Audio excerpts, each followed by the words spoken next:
in 314 for a shooting at Century Theaters. They're saying somebody's shooting in the auditorium. Roger, keep your fires west of the smoke. You're cleared hot. An officer hit. Send me the world. Don't go over that fence. Don't go over that fence. Grab the shotgun again. Welcome to Tactical Tangents.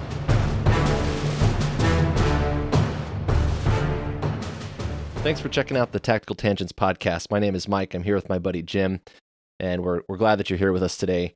We're going to talk about a lot of things in this podcast and what we want to accomplish with this project, but I just want to get going with kind of one of our first big themes, and it has to do with my background as a police officer. One of the things that occurred to me about my job as a cop is that there's something that comes from experience that's hard to teach to new guys in the academy, and I'm hoping that if we have any new officers that are listening to this, that they're able to use some of the things that we talk about, and it'll help develop them into better officers. So in the police academy, you start with the legal stuff. You learn all these things about the Constitution and state laws and things that you could do or not do.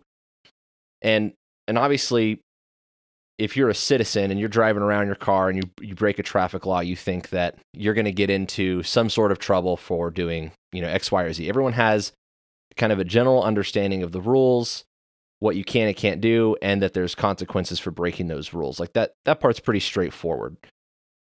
But in the application of those rules, what we know is that sometimes you can get a warning and sometimes you can get hammered, and there's a little bit of a gradient there on how those rules are applied.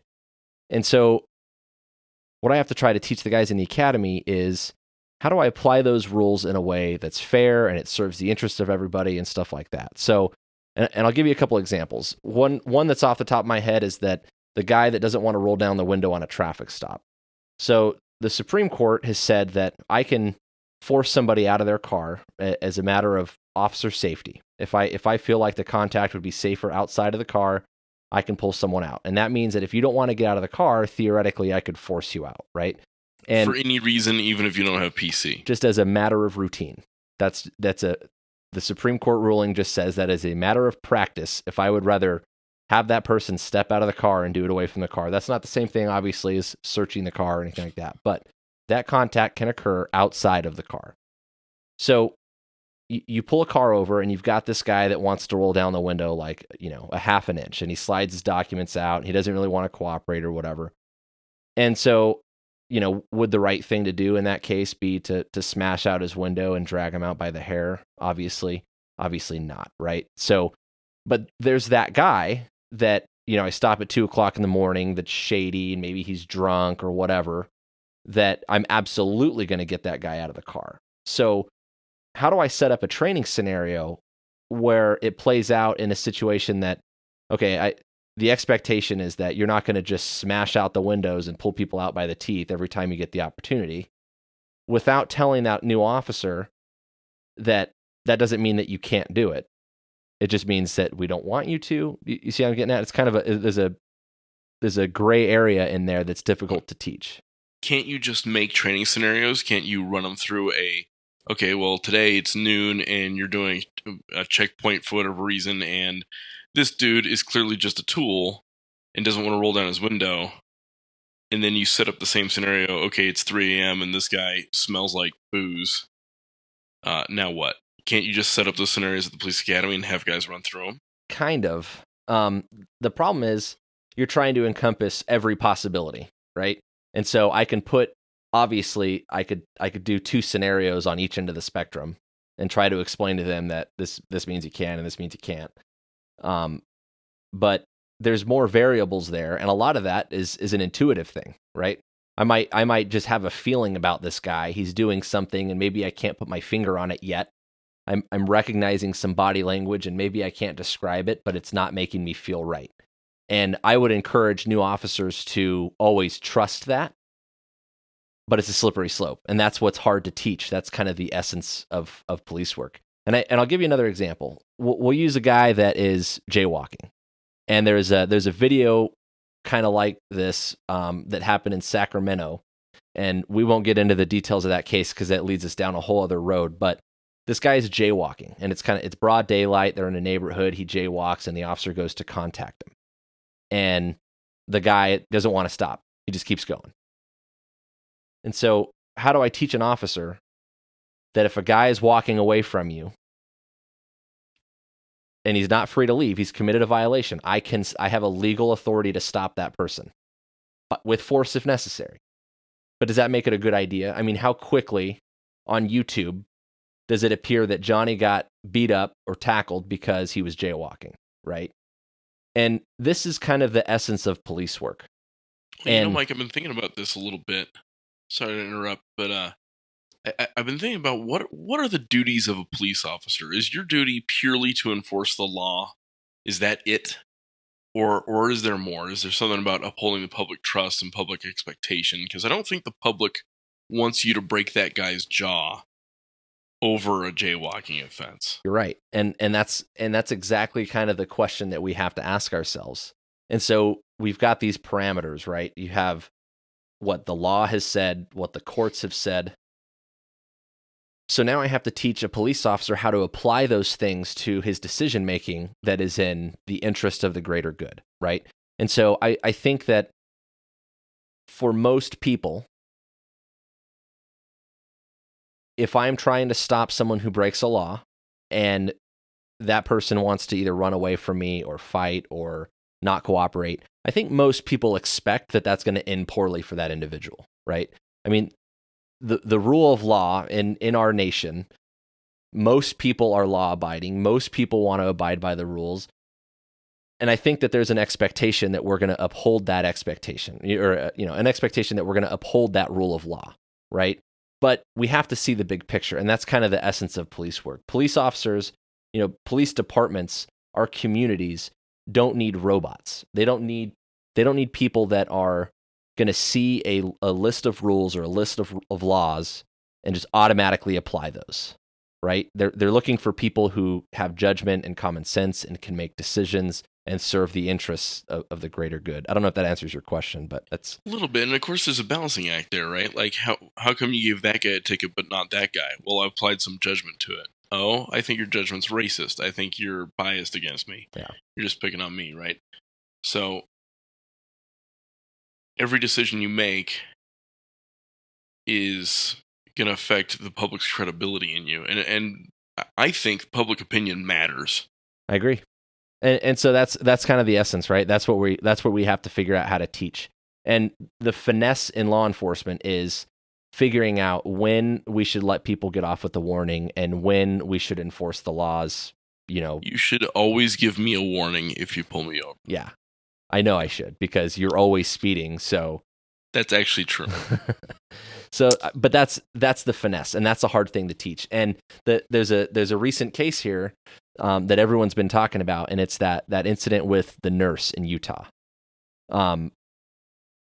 For those not familiar, I imagine most people have probably seen something about this at some point, but there was a car crash, and it might have been related to a police chase or something. I don't remember all the details in front of me, but some guy was killed in a car crash, and there was a driver of one of the cars that was involved. I think it was a truck. And the victim of the crash. Right. And he was taken to the hospital. And during the course of the investigation, the cops were at the hospital, and they wanted the nurse to collect a blood sample, probably to obtain blood alcohol or drug impairment levels in this case, right? And the nurse who didn't want to cooperate was acting very reasonable. She called her supervisor. She had like a copy of the hospital policy that said, hey, these are the circumstances that I can do this, and he doesn't fit any of these. He didn't have a search warrant. The guy was not under arrest, right? And obviously he couldn't consent because he was unconscious or whatever. And so the cop on his high horse decided that he's going to arrest this chick. And he physically goes hands-on with this nurse and like drags her out of the hospital. And when you read the narrative of this in the news, what you end up seeing in like the comments on every Facebook post and every news article that you see is this long explanation and people going back and forth about whether or not he was legally entitled to the blood, or whether or not he should have gotten a search warrant, and whether or not she should have. You see that in cop discussions. The whole rest of the world is like, that guy should go to jail. No, that's not actually true. I've seen a lot of people who clearly don't know what they're talking about on the legal stuff, and they jump in there and they're like, well, it's the nurse should just listen to the cops, or whatever, and that's for the courts to figure out and stuff. Like, there's still some level of debate, and granted, it might not fit what actually happens in court or what the cops are actually, what the rules say or anything. But that's kind of my point. That's where I'm going with this, is that the legality of whether or not he was entitled to the blood, the procedural matter on whether or not the nurse should have done it, completely misses the point and has nothing to do with what happened in this case. Yeah, and there's a phrase I've heard from you, Mike, called lawful but awful. And even if it was lawful, and I'm not entirely convinced that it was, I think you could say it was objectively awful how it went down, and that there was a much cleaner way he could have and should have done that. And now his whole department is under siege because of it.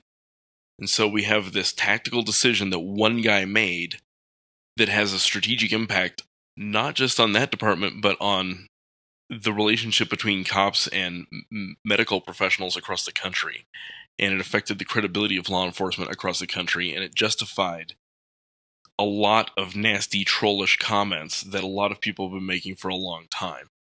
Yeah, and like you say, the lawful but awful thing, and that's exactly what we're getting at with this essence of police work that I'm talking about. How do we teach people how to balance that? And like you said, it doesn't matter if it was legal. It doesn't matter if it was justified. It was absolutely inappropriate the way he handled that. And I am a police officer, and I have lots of police officer friends, and not a single one of them that I have talked to is happy with how that guy handled that. Every single one of them has been talking trash about that guy from the get-go. Yep. So how do you get guys to recognize that awful scenario? Is one, remind them, hey, ask yourself, how's this going to look on YouTube? How's this going to look on the New York Times? And that doesn't have to be your overriding consideration, of course. But should it be a consideration? Yeah, I think so. Yeah, especially in a case like this where it's not the nurse. We've been in these arrest situations where you have family that want to interfere and get in the way, and those are those times where, yeah, if you get in my way, you're going with them. This isn't that. This was a healthcare professional who's looking out for the interests of her patient, and whether or not it was appropriate for her to do it or not doesn't really matter. Like, right? That's the point of it, is you handle it like a professional, you handle it like an adult. That's what he completely missed. So whether it was legal, whether it was justified, completely misses the point. And that's exactly I think what you're trying to touch on is, how do you teach that, right? Yes, and one thing I want you to consider in that Utah case, and one of the things that makes it special, is the element of time. The people will tend to cut cops a lot of slack, even if it doesn't always feel like that, if you make a split-second life or death decision. Well, it looked like he had a gun, kind of thing. This Utah scenario wasn't like that. This guy has minutes, maybe hours, with this non-combative fellow public servant to try to resolve this dispute with some grace and some class. And he chose the most hostile route he could because he felt he was justified. Yeah. And that's exactly it. It's a good example of how our egos can interfere with our judgment and our decision making, and especially police officers have to be able to set that aside. But there is 1,000 other ways that this could have been handled. I mean, even if you needed to arrest the nurse, that's something that could have come later. You could have documented that entire incident, focused on the investigation that you were in the middle of, and then down the road, if you want to go make a case against her and issue charges, then that's fine. But I'm willing to bet that lady probably had other patients that she was dealing with, other responsibilities that were more important for the rest of that day than for that guy to throw a temper tantrum and to physically drag her out of the hospital. And one thing that I think might have played a role is task fixation. That guy went in with a mission. His mission was go get the blood, right? And he was willing to do just about anything to do that. And I think he lost sight of a bigger picture and a bigger mission, which is to uphold the public trust and to serve the people. And to protect the rights of everybody, including the victim, who he was trying to get the blood from, and the nurse, and everybody else, everybody involved. And I can think of a couple of combat examples of this, where we got so fixated on the tactical outcome that we lost the strategic outcome. And there's a saying in military history, if we win one more battle, we're going to lose the war. The best combat example I can think of where I was personally involved was in 2009 Kunduz, Afghanistan airstrike. The Taliban stole a convoy of fuel trucks. They drove it through the city of Kunduz, just north of Kabul. And the regional coalition commander called in an airstrike on it. He said, well, it's not ours anymore. Let's toast it. And he toasted it. It was a massive airstrike. It worked. It killed all the Taliban, destroyed all the trucks, and about 80 civilians. And we had so many civilian casualties that we ticked off everybody in the region, and they turned against us for about 5 years. And I took a lot of body bags out of Kunduz. And we won the battle, but we're still there. Yeah, it's 2017. The outcome of the war is still up for debate, I think. Now, did that one decision, influence the overall outcome? I don't know. Probably not, but it sure as hell didn't help. Yeah, but it's a good example, and we see this in the nurse incident. I mean, the hospital. I saw an article after the fact that the hospital apparently banned police officers from having any contact with their. And I'm not sure that is the most appropriate response to this whole thing. I agree that it's completely unacceptable. I agree that it's, that it needs to be dealt with, obviously, but I'm not sure that that's the right direction we need to go. But it gives credibility to anything negative that anyone has ever said about the cops.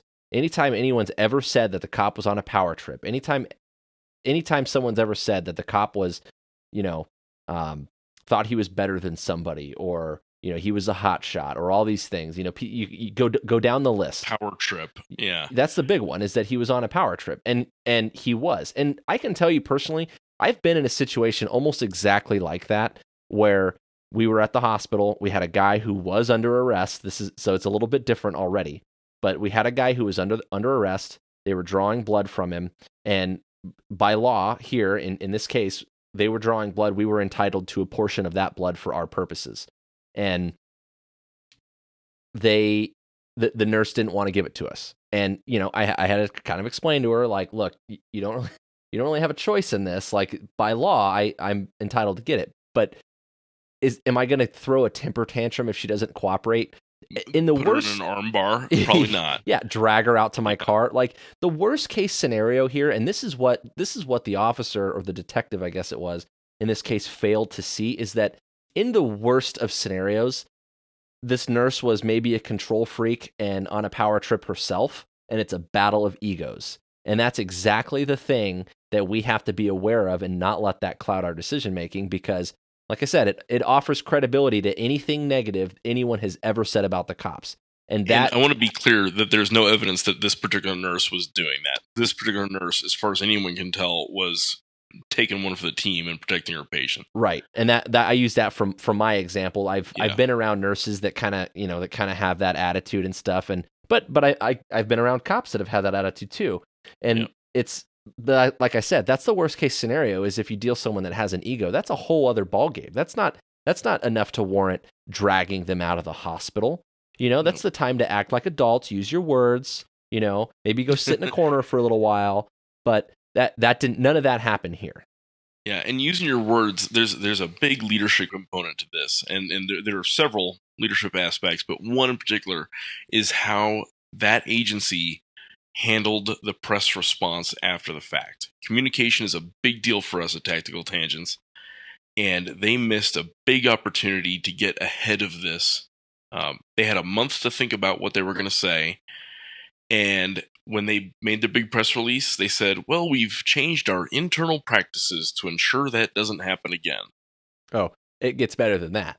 They said, this officer has been removed or suspended from the blood draw program. They took they took away his pretty little blood draw phlebotomy kit. Oh no, I can't do blood draws anymore. Give me He's a still break. Out there. He's still armed at taxpayer expense. Yeah, he still has an ego. He's still making poor judgment decisions. Give me a break. They took away his blood kit. And that goes exactly. I was talking to someone on Facebook about this, and they said that, well, I think that was the immediate damage control. Was that no? That's not the damage control. The damage control if I am, Salt Lake City, my damage control looks something like, what? Excuse me? Oh, we're going to look into this and we're going to fix it right now. Stand by. I'll have more shortly. And you fix it and you deal with it. And if it turns out that the guy didn't do anything wrong, then that's cool. Then we address that. We give the details. We give the body camera footage, whatever it is. But to minimize it and to focus in on the blood draw policies, that's a joke. That's laughable to me.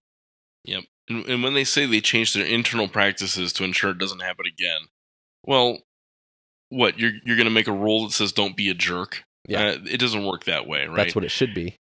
Yeah. And I understand it's tempting as a supervisor to try to write a rule for every possible permutation so that your guys have to get it right. And there are agencies that have hundreds, sometimes thousands of rules. Do you think that works? Probably not. Humans just don't work that way.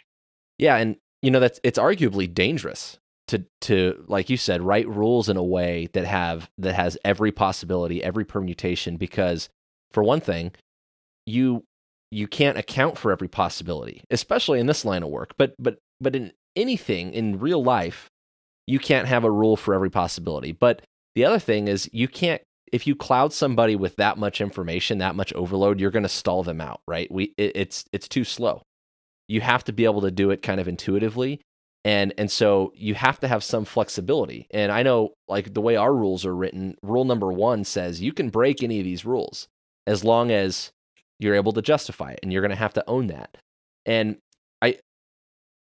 But again, that's kind of what we're talking about. That's why we're here, is this essence of, police work, and it's the finesse of judgment and common sense and decision making is, okay, we have these rules. We understand why they're there, and we're applying them with common sense and good judgment. The Utah nurse incident is just one example, but in all of the online debates that you see about this, and again, we could get into, I think that the legal analysis is worthwhile, because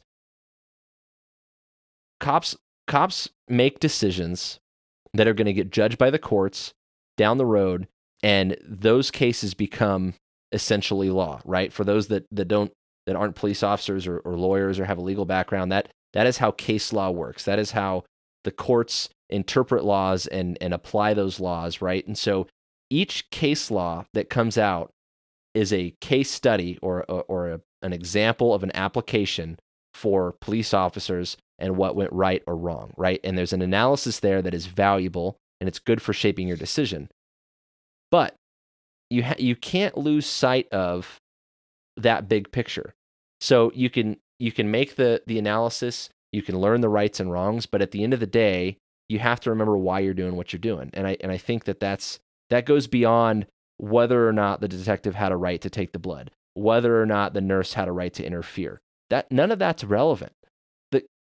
The chick is a nurse taking care of her patient and looking out for the interest and trying to follow her policies, and the detective is supposed to be there to do whatever investigation he is that he's doing. If you wanted to just walk in the room and go take the blood, do you think that she was going to physically prevent him from doing that? Probably not, is my guess. So, I don't know how to teach that. It's a difficult thing to teach, and I don't think, short of just giving people a lot of experience, it's a difficult thing to try to explain to people in a classroom, and it's difficult to do in real life because in field training with a new officer, you're just dealing with the stuff that you have in front of you. So, how do we? Jim, do you have any flying example? I mean, I'm certain that there are decisions that you make when you're flying that just kind of come up, and you've just got to go with how it feels, right? Like an instrument goes out or something like that.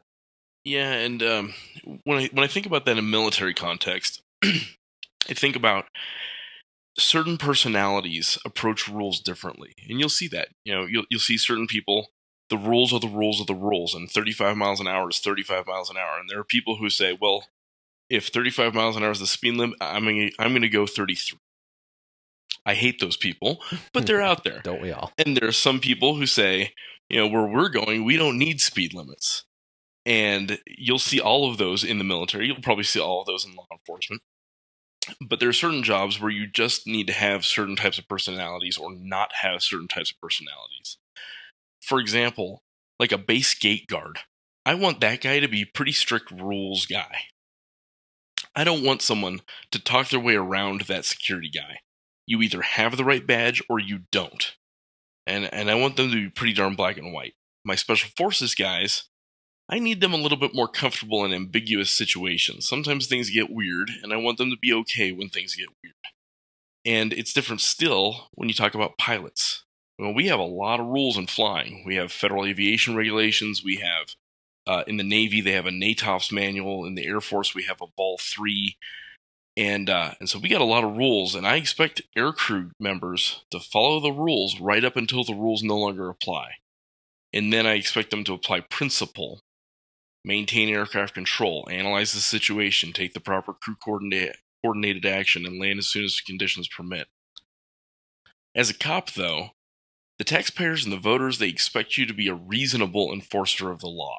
You don't have to pull over every single speeder, and it's disingenuous to pretend that you do. And I've seen cops use that argument in discussion, and it's just wrong.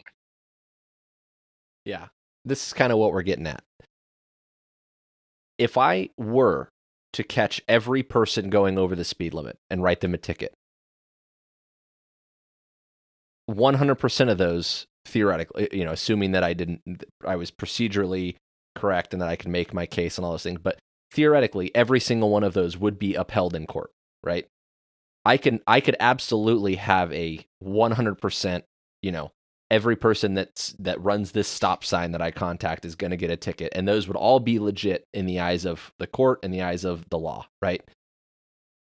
But what interest does that serve?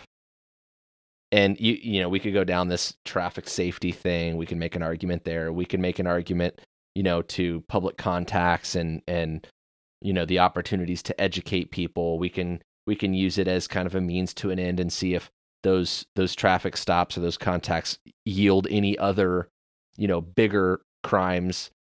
There's lots of cases that you can make for it, but those are two different things. Like you said, one is a rules by law. Yeah, it's either illegal or it's not illegal. But like you said, also the principles of it and why we're doing it and what the motivations are. That's where we kind of have to focus, right?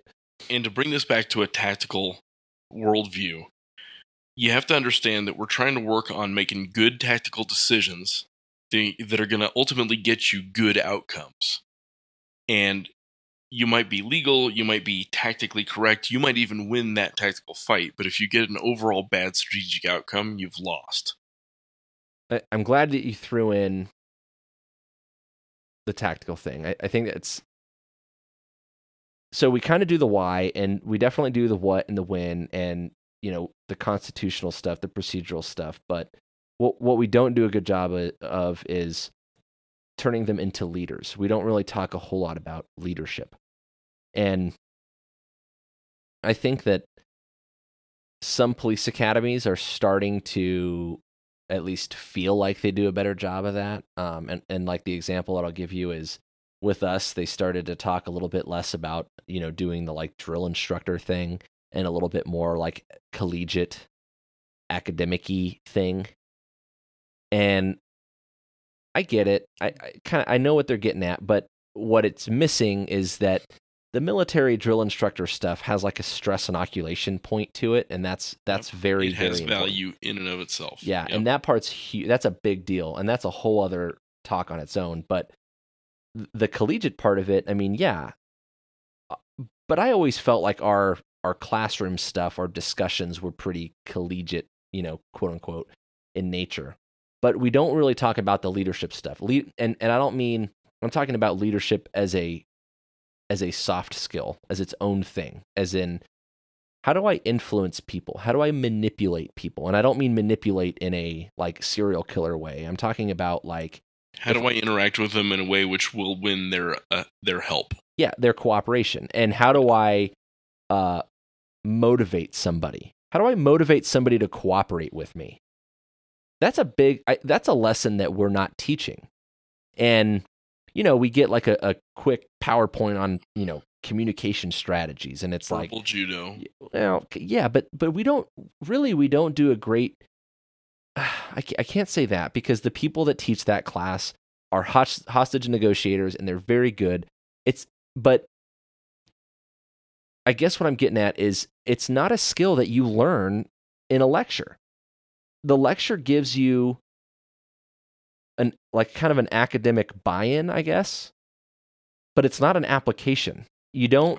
When I was a rape counselor, we did a lot of role play, back and forth. Yeah. In our training scenarios. We've done that with like the mental health crisis stuff. We do the role playing thing, but it's like, it sounds kind of cheesy, but and you know what? There is value to that, because this is what we do. Having sat on this end of it, you go into one of those scenarios and you start talking with this person, and they're not going to cooperate with you. They're not going to cooperate with you, and you start just pushing buttons. And you're like, okay, well, maybe I can try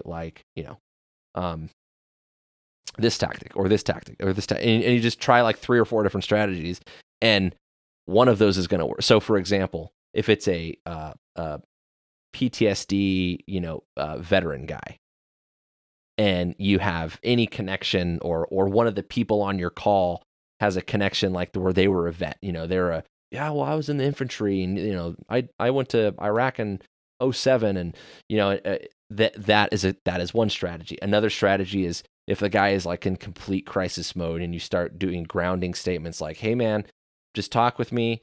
You're here in Arizona. You're at your house. My name is Mike. I'm not gonna hurt you." You do the grounding thing where and so you try these different strategies, and if that one doesn't work, then you just kind of move on to the next one. And I think there's value there because it gets you thinking about your options, and like you can, if one's not working, you're transitioning to another one. That's good.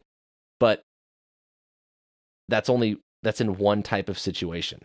What if it's, let's say, for example, that one of my buddies thinks that he's going to arrest a nurse because she's being, uncooperative or something, or not doing what he wants. And he's going to go hands-on with her and drag her out of the hospital, for example. Like, how do I influence that guy that he's being an idiot? That we don't teach that. Definitely in the middle of the hospital, you say to your coworker, "Hey, you're being an idiot."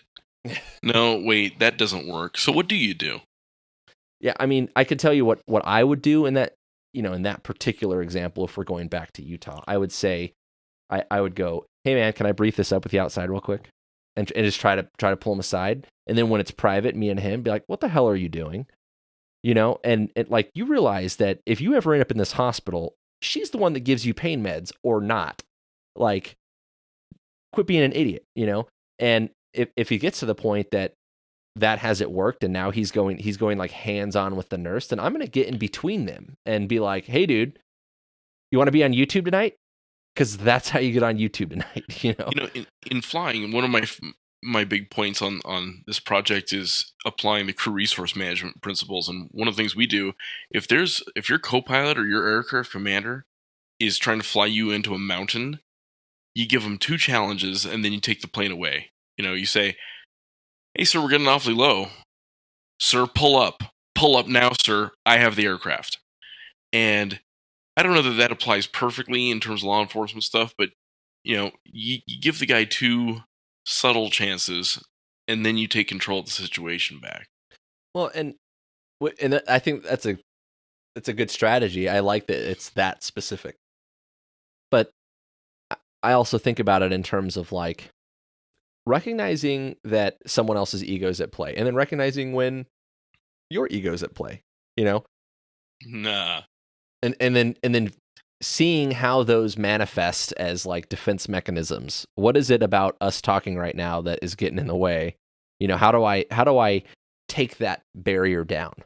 And back in the day, cops would go through a police academy, and they're like, "Command presence, you want to go in and take control of a chaotic scene?